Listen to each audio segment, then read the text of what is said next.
Chapter 43. Against vain and worldly knowledge. My son, let not the fair and subtle sayings of men move thee, for the kingdom of God is not in word, but in power. 1 Corinthians 4 verse 20. Give ear to my words, for they kindle the heart and enlighten the mind. They bring contrition, and they supply manifold consolations.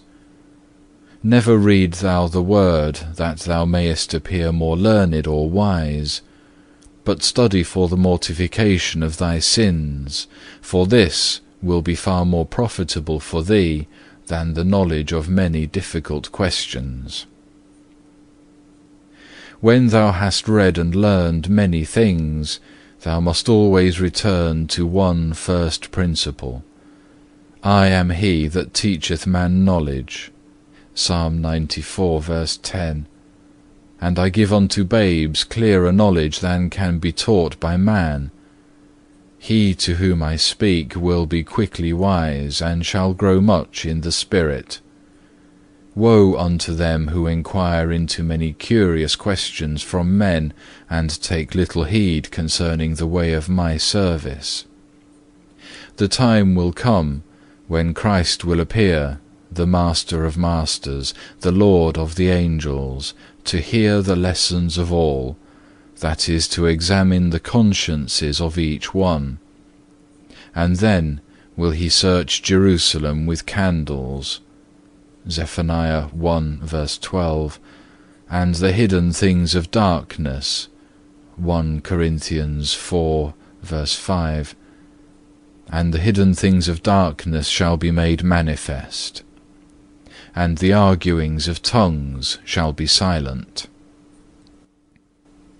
I am he who in an instant lift up the humble spirit to learn more reasonings of the eternal truth than if a man had studied 10 years in the schools. I teach without noise of words, without confusion of opinions, without striving after honour, without clash of arguments. I am he who teach men to despise earthly things, to loathe things present, to seek things heavenly, to enjoy things eternal, to flee honours, to endure offences, to place all hope in me, to desire nothing apart from me, and above all things to love me ardently. For there was one who by loving me from the bottom of his heart learned divine things and spake things that were wonderful. He profited more by forsaking all things than by studying subtleties.